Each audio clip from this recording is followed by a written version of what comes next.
నమస్కారం అండి, welcome back. ఇవాళ డేట్ March 16 అండి. సో మన 20K to 1 lakh comeback trading ఛాలెంజ్లోని డే 4 అండి ఇవాళ. సో ఏంటంటే మనం ఇవాళ కంప్లీట్గా 2 ట్రేడ్లు తీసుకున్నాం. ఒకటి జైస్వాల్ నికో ఇండస్ట్రీలోని ఒక ట్రేడ్ తీసుకున్నాం. ఫస్ట్ ట్రేడ్ అది మన స్టాప్ లాస్ హిట్ అయిపోయింది. అరౌండ్ 1100 రూపీస్ మన స్టాప్ లాస్ హిట్ అయింది. సెకండ్ చాలా క్విక్గా మళ్ళీ అదానీ పవర్లోని ఒక ట్రేడ్ తీసుకున్నాం. సో ఏంటంటే మనము జైస్వాల్ నికో ఇండస్ట్రీస్లోని చాలా క్విక్గా తీసుకున్నామండి. అది 15 minute క్యాండిల్ క్లోజింగ్ వరకు వెయిట్ చేసి ఉండాల్సింది. అండ్ మంచి న్యూస్ ఉంది కదా అని చెప్పేసి ఒక ట్రేడ్ తీసుకున్నాం. సో అది మన స్టాప్ లాస్ హిట్ అయిపోయింది చాలా క్విక్గాని. సో దాని తర్వాత అంతే క్విక్గాని అదానీ పవర్లోని నేను ట్రేడ్ తీసుకున్నానండి. అరౌండ్ 149 రూపీస్ దగ్గర ట్రేడ్ తీసుకున్నాను. 155 మన అల్టిమేట్ టార్గెట్. దాని తర్వాత ఏంటంటే నిన్నటి రోజున మనకు అదానీ పవర్లో మంచి న్యూస్ ఉండే. నిన్న మూవ్ అయింది లేదు అదానీ పవర్ ఈ పర్టికులర్ స్టాక్. సో ఇవాళ రోజున కూడా మంచి న్యూస్ ఉండే. సో అందుకనేసి ఇది ట్రెండింగ్ సెక్టార్లో కూడా ఉండే. సో ఏదైతే పవర్ సెక్టార్ ఉందో అది ట్రెండింగ్లో కూడా ఉండే. సో రెండు మనకు డబల్ కన్ఫర్మేషన్ వచ్చిన తర్వాత మనం ట్రేడ్ తీసుకున్నాము. సో నిన్న ఇదే స్ట్రాటజీ వీడియో నేను అప్లోడ్ చేశానండి. సో ఎవరైనా చూడని వాళ్ళు ఉంటే చూడవచ్చు. అండ్ ఈ కంప్లీట్ ఏదైతే ట్రేడ్ ఉందో మనల్ని చాలాసేపు హోల్డ్ చేయించిందండి. సో ఏంటంటే నిన్నటి మార్కెట్ డేలోని మనం 3 stop losses back to back hit అయ్యాయి. అండ్ ఇవాళ మార్నింగ్ ఒక స్టాప్ లాస్ హిట్ అయిపోయింది. సో కంప్లీట్గా 4 stop losses back to back hit అయ్యాయి. కానీ 4 స్టాప్ లాసెస్ హిట్ అయిన తర్వాత కూడా మనకు పోయిన అమౌంట్ జస్ట్ 4.5K మాత్రమే. సో ఒక్క ట్రేడ్ మంచిగా మన సైడ్ వెళ్ళిందంటే ఈ కంప్లీట్ అమౌంట్ రికవర్ అయిపోయింది. సో ఇదే కాన్ఫిడెన్స్తో నేను ట్రేడ్ చేస్తున్నానండి. ఎందుకంటే మన రిస్క్ రివార్డు మంచిగా ఉంది, మన అనాలిసిస్ మంచిగా ఉంది. సో మనం ప్యానిక్ అవ్వాల్సిన అవసరం లేదు, మన ఎమోషన్స్ని ఇన్వాల్వ్ చేయాల్సిన అవసరం లేదండి. సో ఇక్కడ ఏంటంటే చాలామంది ఫోమో ఎంట్రీస్ తీసుకుంటారండి.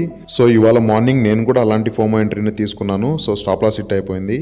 సో ఇలాంటి ఫోమో ఎంట్రీస్ని అవాయిడ్ చేయాలి మనం. అండ్ మోర్ థింగ్ ఏంటంటే ఒకవేళ అలాంటి ఎంట్రీ ఏదైనా మిస్టేక్ జరిగి ఉన్నా కూడా మన సైడ్ నుంచి సో రెక్టిఫై చేసుకోవడానికి స్ట్రిక్ట్ స్టాప్ లాస్ మెయింటైన్ చేయాలండి.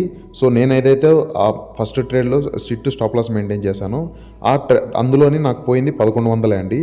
సో ఈ పర్టికులర్ ట్రేడ్లో చూడవచ్చు మీరు అట్ ప్రజెంట్ అరౌండ్ 11:30 అరౌండ్ మనకి ప్రాఫిట్ అరౌండ్ 3.5K దగ్గరికి వెళ్ళిందండి. ఏంటంటే నేను ట్రైల్ చేస్తూ వెళ్తున్నాను. మన సైడ్ మార్కెట్ మూవ్ అయ్యే కొద్దీ నేను మన అమౌంట్ని ట్రైల్ చేస్తూ వెళ్తున్నానండి. మన టార్గెట్ హిట్ అవ్వచ్చు అవ్వకపోవచ్చు, బట్ మధ్యలో రివర్సల్ కూడా అవ్వచ్చు. ఎందుకంటే మార్కెట్లో ఏ టైంలో ఎలాంటి న్యూస్ స్పెక్యులేట్ అవుతాయో మనకు తెలియదు కదండి. సో ఎప్పుడైనా రివర్సల్ అయిపోవచ్చు. సో నేను మన టార్గెట్ని కన్సిస్టెన్సీగా పెట్టేశాను. అండ్ మన ట్రైలింగ్ ఎస్ఎల్ ఏదైతే ఉందో దాన్ని మూవ్ చేస్తూ వెళ్తున్నాను. రన్నింగ్ 15 minute క్యాండిల్ కింద పెట్టానండి మన ట్రైలింగ్ ఎస్ఎల్. అండ్ ఇంకో విషయం ఏంటంటే ఇక్కడ 154 దగ్గర షార్ప్ రిజెక్షన్ తీసుకుందండి కాసేపట్లోనే.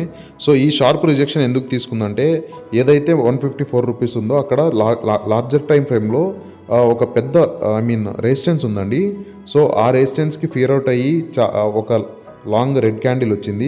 సో ఏంటంటే ఆల్మోస్ట్ 2 రూపీస్ జస్ట్ ఒక 5 minutesలోని 2 రూపీస్ ఫాల్ అయింది. సో అందుకనేసి నేను ఒక 152 రూపీస్ దగ్గర నేను కంప్లీట్గా బుక్ చేసుకొని ఎగ్జిట్ అయిపోయాను, డన్ ఫర్ ది డే అనేసి.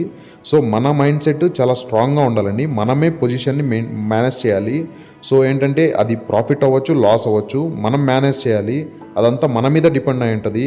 ఏదైతే మన సిస్టమ్ ఉందో ఆ సిస్టమ్కి సెట్ ఆఫ్ రూల్స్ పెట్టుకుంటామో ఆ సెట్ ఆఫ్ రూల్స్ని మనం తప్పకుండా ఫాలో చేస్తూ వెళ్ళాలండి, మన అకౌంట్ కాస్తైనా గ్రో అయ్యేంత వరకు. సో మన దగ్గర ఉన్న క్యాపిటల్ చాలా తక్కువ. సో ఈ క్యాపిటల్ని గ్రో చేయాలంటే మన రూల్స్ని స్ట్రిక్ట్గా ఫాలో అయ్యి కొద్ది రోజులు గ్రో చేసిన తర్వాత రిస్క్ని ఫాలో అవ్వచ్చు. క్యాపిటల్ స్మాల్ ఉన్నప్పుడే రివార్డ్ వెనకాల పడి మనం రిస్క్ తీసుకొని క్యాపిటల్ అంతా వైపౌట్ చేసుకునే బదులు కాస్త మన అకౌంట్ని గ్రో చేసుకున్న తర్వాత రిస్క్ తీసుకోవడం చాలా బెటర్ అని నేను ఫీల్ అవుతానండి. సో ఇవాళకి మనకు ఆల్మోస్ట్ 1K ప్రాఫిట్ వచ్చిందండి. సో ఏంటంటే మనం నిన్న వీడియోలో ఏదైతే డిస్కస్ చేశామో స్ట్రాటజీ గురించి అదే స్ట్రాటజీని కంప్లీట్గా మనం వాడామండి ఇందులోని. సో ట్రెండింగ్ సెక్టార్లోని మనం ఈ పర్టికులర్ స్టాక్ని చూస్ చేసుకున్నాం. అండ్ ఈ పర్టికులర్ స్టాక్కి ఒక మంచి న్యూస్ కూడా ఉండే. సో 2 డబల్ కన్ఫర్మేషన్ వచ్చిన తర్వాత మనం ట్రేడ్ తీసుకున్నాం. ఏదైతే జైస్వాల్ నికో ఇండస్ట్రీస్లో ట్రేడ్ తీసుకున్నామో అది కూడా మంచిగానే ఉండే న్యూస్ అండ్ ట్రెండింగ్ సెక్టార్లో కూడా ఉండే. బట్ మనం ఏంటంటే అది 15 minute క్యాండిల్ క్లోజింగ్ వరకు వెయిట్ చేయకుండా షుగర్ పేషెంట్ లెక్క కొంచెం క్విక్గా ట్రేడ్ తీసుకున్నాము. సో అందులో మన స్టాప్ లాస్ హిట్ అయింది. సో అది ఫోమో ఎంట్రీ. సో నేను రెక్టిఫై చేసుకుంటాను ఆ తప్పుని. సో థ్యాంక్స్ అండి, thanks for watching. Have a profitable day అండి.